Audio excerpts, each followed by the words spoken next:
Assalamualaikum warahmatullahi wabarakatuh. My name is Icha Ramadani and my partner Esa Husnul Khotimah from 12 group. We will present about gossip and sexist in language. First is about definition of gossip. Dunbar in Foster 2004 90 defines it as a conversation about social and personal topics.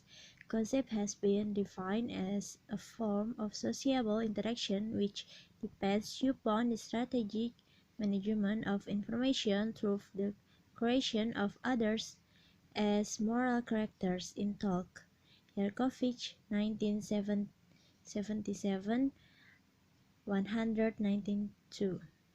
Meanwhile, Jones, in Foster 2004, defines gossip as a way of talking between women in their roles as women, intimate in style, personal and domestic in topic and setting, which springs from and perpetuates the distinction of the female role, but also gives the comfort of validation.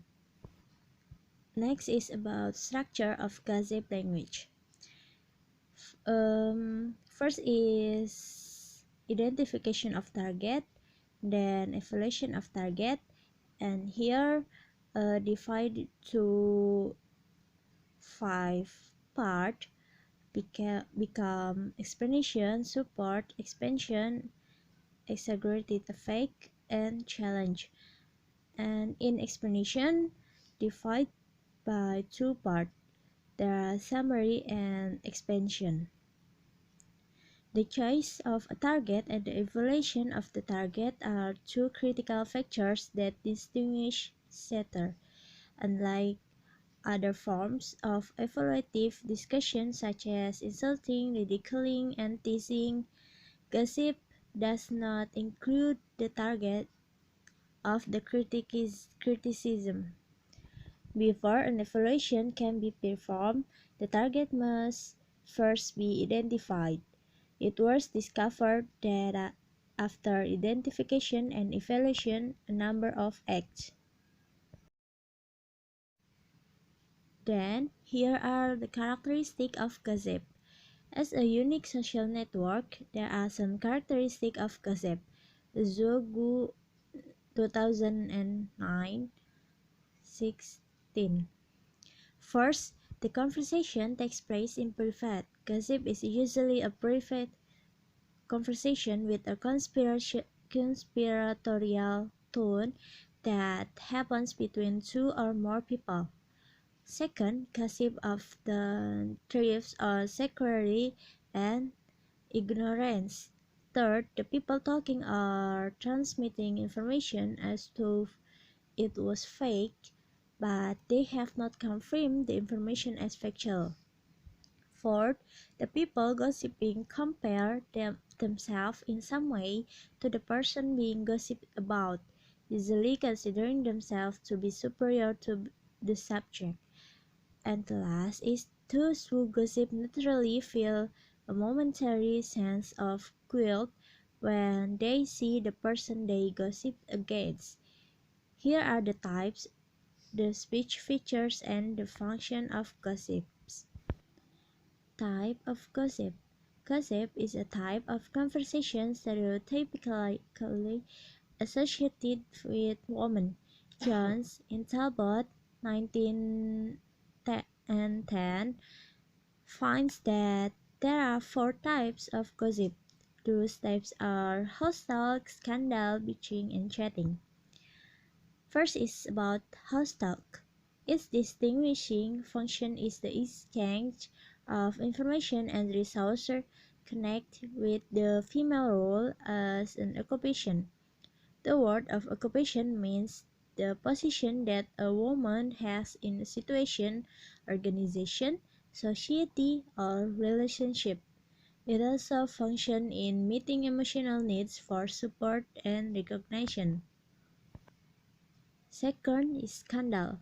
It is considered judging of the behavior of others, and particularly in women. This type is also to make clear women's interest in each other's life. Third, bitching. This is the overt expression of women's anger at their restricted role and inferior status. They express this frustration in private and to other women only. The women who bitch are not expecting change. They want only to make their complaints in an environment where their anger be understood and expected. Fourth is chatting. Chatting is a kind of parallel storytelling where one woman tells a personal story with an underlying emotional plot. Then the result is that the other woman replies with her own own story, echoing only the underlying emotional content. Next is about the speech features of gossip. There are 5 speech features of gossip found in women's utterance. Those are: first, meaningless particles. Meaningless particles are lexical items which do not have meaning. These features are often used as pause filler in the speech. Lack of in Cameron 1990. Second is neutral words.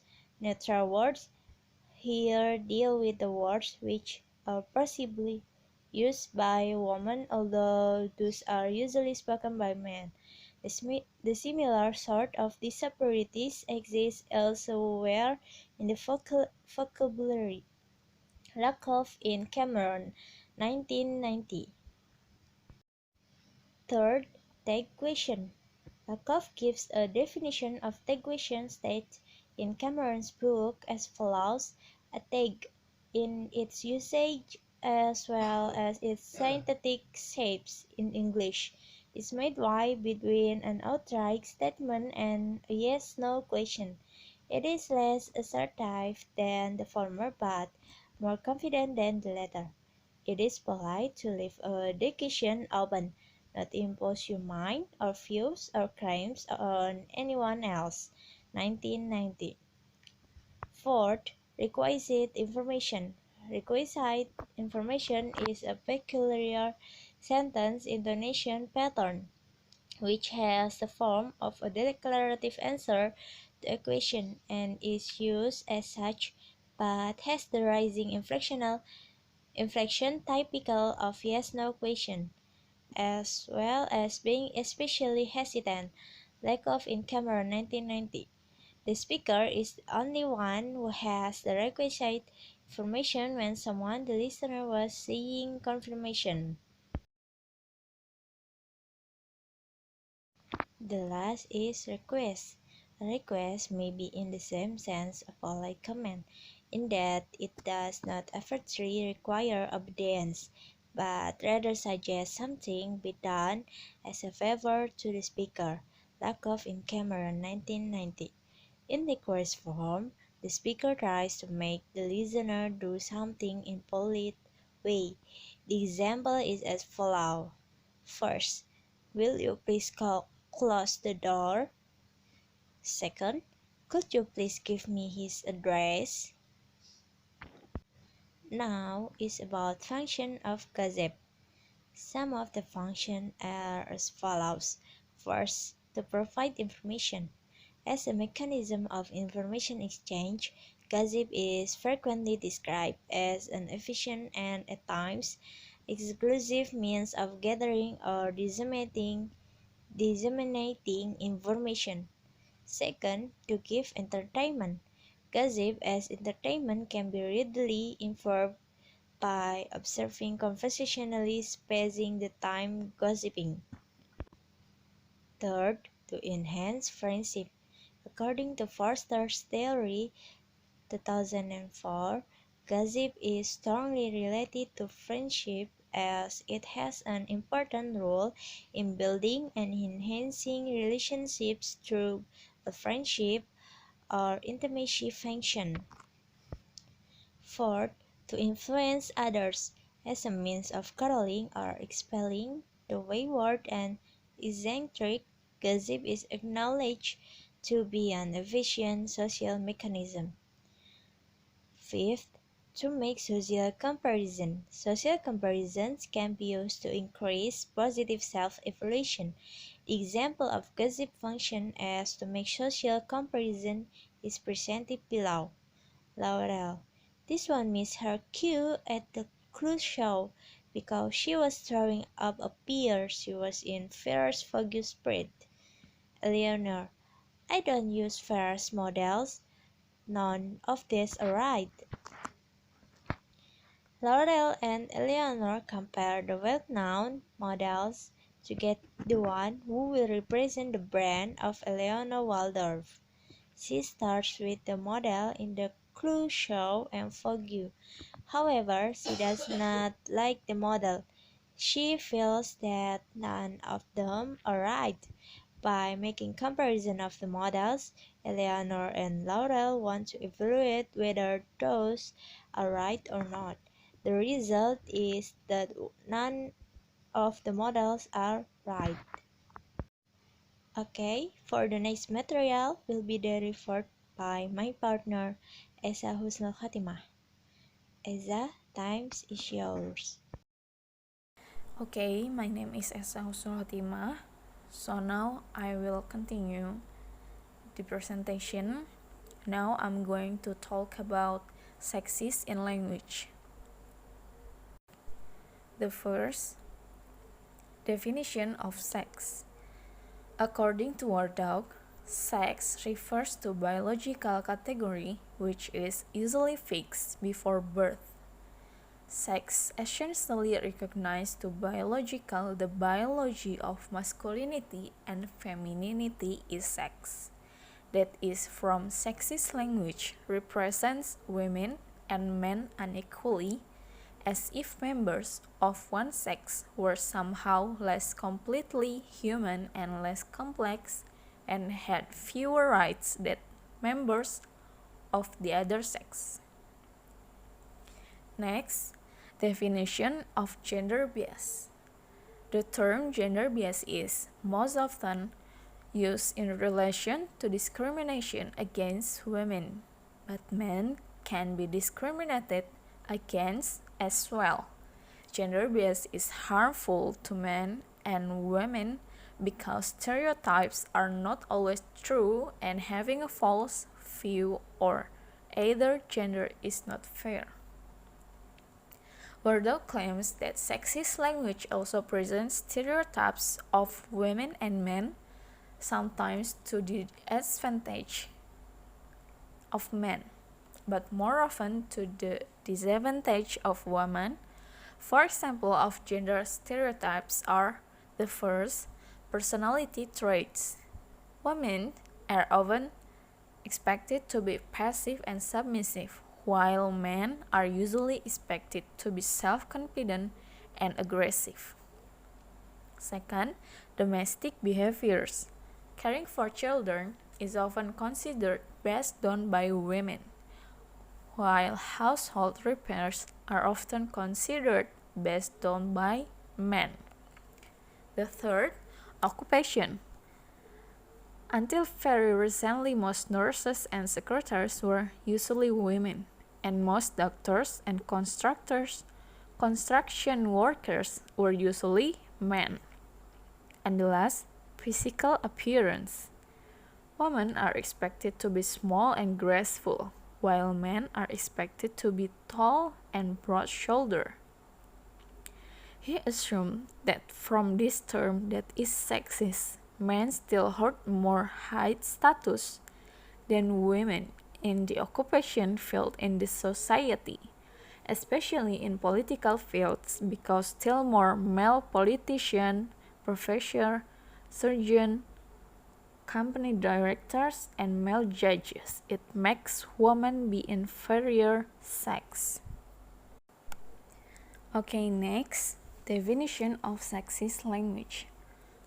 According to Mills, sexist language comes from the term sexism, which is simply an individual mistake or slip caused by thoughtlessness or lack of awareness. They give the example of sexist language based on 3 criteria including non-parallel structure, for example chairman and woman, lexical asymmetries or asymmetries marked unmarked, for example governor and governess, and generic use of masculine of generic pronoun form, for example he and man. Therefore, whenever people use the language that contains words, phrases, and expressions that exclude either gender, it means that the language directs to sexist expression. Therefore, the criteria for the marker and non-parallel structure, lexical asymmetry, and generic pronoun he or word man have the form of masculine, feminine, and neuter types. Okay, the first, non-parallel structure. The definition of non-parallel structure is in sexist language is something that is not similar based on gender distinction. As the example given by Parks and Robertson, 1998, it can be noticed that non-parallel structure is similar to antonym. For instance, the word like man and wife are opposite to each other. Man as the opposite of wife has the same meaning with husband as a male partner. Therefore, in analyzing the sexist language about non-parallel structure, it can also use antonyms since they have something in common. Non-parallel usage appears in the common construction of adding and women after a compound word incorporating men. As in craftsman and women, the correct construction is parallel, as in craftsman and craftwoman, and in this example will be appropriate with gender neutral alternative as in craft person. The next is lexical asymmetry. Lexical is related to words or vocabulary, while asymmetry is sides or parts which are not exactly same in shape and size. Winter and Powell's 2006 argue that lexical asymmetry is the change to the naming of occupation or job titles involve replacement of the generic use of gender-exclusive man compounds, of asymmetrical morphological practices which demand suffixion for making female agent or incumbents. Therefore, lexical asymmetry contains suffix action in any word that is made to refer to female agent.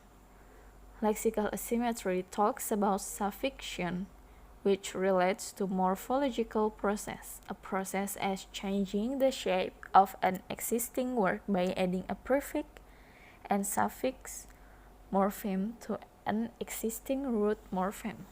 According to 2000, morpheme is the smallest unit in the grammatical of a language. Instead, the morpheme is divided into two kinds, which are free and bound morpheme.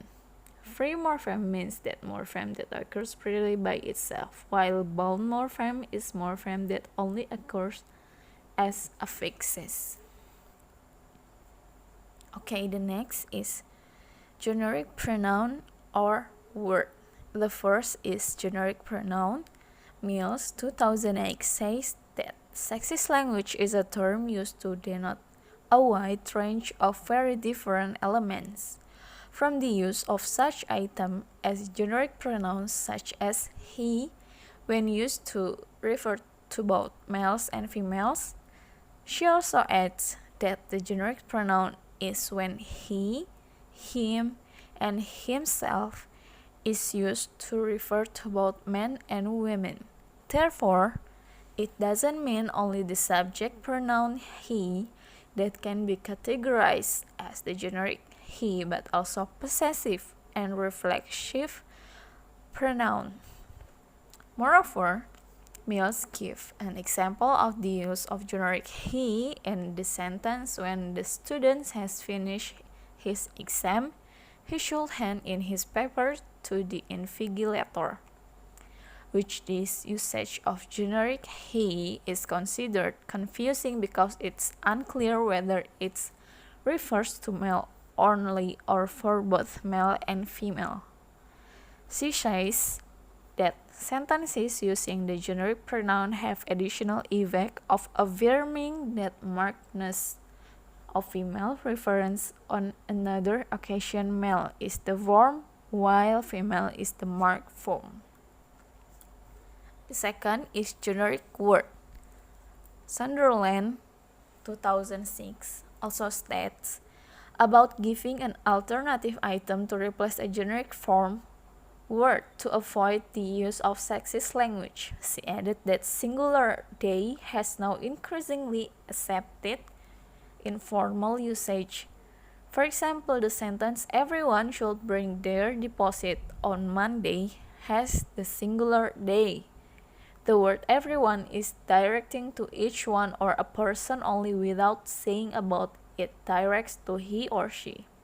Therefore, the replacement of singular they can be more neutral and now it is acceptable. In addition, she gave the explanation about the alternative items which are used to replace some words. For instance, the title Miss is used to replace Miss or Mrs. to achieve the equivalence with Mr. Okay. The next is feminism. Based on Oxford Dictionary, feminism is a belief in the principle that women should have the same right as men, and feminist is the person who believes in feminism. Many feminists are aware of the difficulties of assuming that all women or all men are the same, and particularly during the last 10 years, such feminist theory has been concerned with analyzing the way that different forms of oppression and or discrimination. So many differences exist between women, differences of class, race, age, education, wealth, that the very category woman is difficult to maintain. Since there appear to be perhaps as many differences among women as there are differences from men, since language is an instrument for humans to make a connection in society, it becomes a concern in linguistics of the feminist criticism whether the language is sexist or not. And the last is feminist stylistic. Feminist stylistic is a theory and method had introduced by Mills. It is used analyze text focusing on how gender represented. As the statement above, according to her, the concept of stylistic is described as a study of literary text in its language. Linguistic sexism also concerns language use that in different ways diminishes women and make them invisible. Feminists state that English is a language with sexist structure. Powell argues that this kind of language use makes women invisible, as the statement above woman invisible is only refers to one sex. And if would like to explain more in gender word, it should be specific. Okay, thank